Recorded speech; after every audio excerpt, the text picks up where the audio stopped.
Hello வணக்கம். இது உங்கள் சிவி ஜோன் சொல்லரும். எப்படி இருக்கீங்க? இப்போ பார்த்தீங்கன்னா ப்ரொமோட் வந்திருக்கு. அந்த ப்ரொமோட் பார்த்தீங்கன்னா ஆக்சுவலாக இன்றைக்கி எபிசோடில் என்னென்ன விஷயங்கள் நடந்திருக்குன்னு நம்ம ஆர்வமாக பார்க்கும்போது ஃபஸ்ட்டு வந்துட்டு ஒரு விஷயம் நடந்திருக்கும். அதாவது யார் வேண்டும் யார் வேண்டாம், அதெல்லாம் நிறைய பேர் வந்துட்டு வேண்டும்ன்றதில் கனியும் வேண்டாம்ன்றத சாண்டரும் சொல்லியிருப்பாங்க.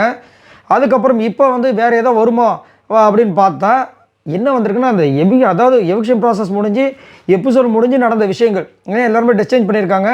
நம்ம வினோத்தெல்லாம் ட்ரெஸ் சேஞ்செலாம் பண்ணிட்டார். அப்போ வந்துட்டு நம்ம திவ்யாவுக்கும் நம்ம விக்ரமுக்கும் ஒரு பயங்கரமான சண்டை நடந்திருக்கு. அதை பார்க்கும்போது நம்மளுக்கு பதறுது. ஸோ அதை பற்றி பேசலாம். அதுக்கு முன்னாடி பார்க்குற எல்லாருமே நம்மளோட சேனலை சப்ஸ்கிரைப் பண்ணி பாருங்கள், லைக் பண்ணுங்கள், கமெண்ட் பண்ணுங்கள், ஷேர் பண்ணுங்கள்.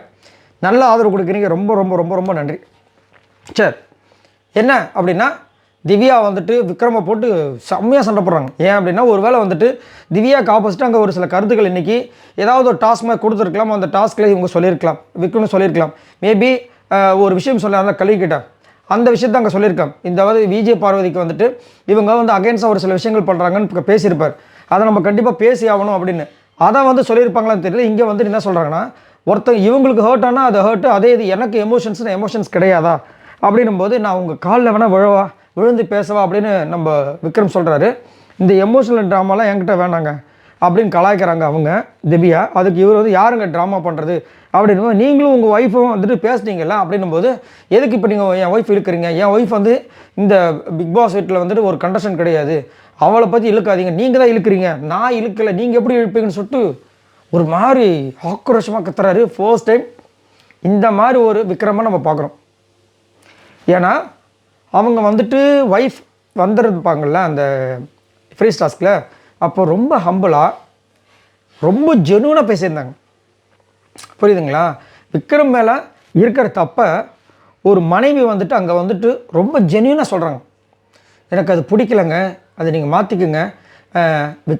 விஜய் பார்வதி அவங்க அம்மா கிட்ட சர்க்காஸ்டிக்கலாக எதுவும் பேசலை இல்லைங்க, எவ்வளோ அழகாக. அதாவது இதை பற்றி பேசினா வெளியில் பரவாயில்ல, தன் கணவனை தப்பாக நினச்சாலும் பரவாயில்ல, இதுக்கப்புறம் தன் கணவனோட கேம் மாறணும், அவங்களுக்கு இந்த விஷயத்தை நம்ம சொல்லி புரிய வைக்கணும் அப்படின்னு ஒரு விஷயம் வந்து பண்ணியிருக்காங்கன்னா அவங்க அதாவது விக்ரமோட மனைவி எவ்வளோ ஜெனியனாக இருந்திருப்பாங்க. சொல்லிவிட்டு அப்படியே அழுதுட்டாங்க. அவர் வந்துட்டு சாரிடா இனிமேல் நான் பார்த்துக்கிறேன், இதுக்கப்புறம் பார் அப்படிலாம் சொல்லியிருப்பார். ஸோ அப்படின்னு இருக்கும்போது ஒரு ஆண்மகனுக்கும் தன்னோட மனைவி தான் வந்துட்டு ஒரு என்ன சொல்கிறது, அவங்க தான் வந்து பவர், இந்த வீட்டோட மகாராணி அப்படின்ற மாதிரி பண்ணும்போது அவங்கள தேவையில்லாமல் உள்ளே இழுக்கக்கூடாது. ஆல்ரெடி இது கமலஹாசன் அவர்கள் ஹோஸ்ட்டில் இருக்கும்போதே வந்துட்டு வெளியே இருக்கிறவங்கள உள்ளே இழுக்காதீங்க அப்படின்னு நிறைய வாட்டி சொல்லியிருக்காங்க. ஆனால் இங்கே என்ன திரும்ப வந்து இந்த விஷயத்த பண்ணிக்கிட்டே இருக்காங்க. அதனால தான் வந்து எஃப்ஜே வந்துட்டு விஜய் பார்வதி பற்றி பேசும்போது அப்போவே வந்து இதை பற்றி பேசுகிற அன்றைக்கே முடிஞ்சிடுச்சின்னு. அப்போது பொது பிரச்சனைன்னு சொல்லிட்டு விக்ரம் என்ன பண்ணியிருப்பார், திரும்பவும் இழுத்துருப்பா, அது ஒரு பெரிய பிரச்சனை போயிருக்கும். அப்பயே விஜய் பார்வதி சொல்லியிருப்பாங்க, இது பொது பிரச்சனைடா, நான் தான் அங்கே முடிச்சது ஏன்டா எடுத்தேன்னு. இப்போ அதே மாதிரி பாருங்கள், திவ்யா வந்துட்டு அவங்க ஒய்ஃப் இந்த மாதிரி சொன்னாங்கன்னு சொன்னோடனே இவருக்கு செம்ம கோவம் வந்துட்டு கண்மொழி இதெல்லாம் பிதிங்கின்னு வருது.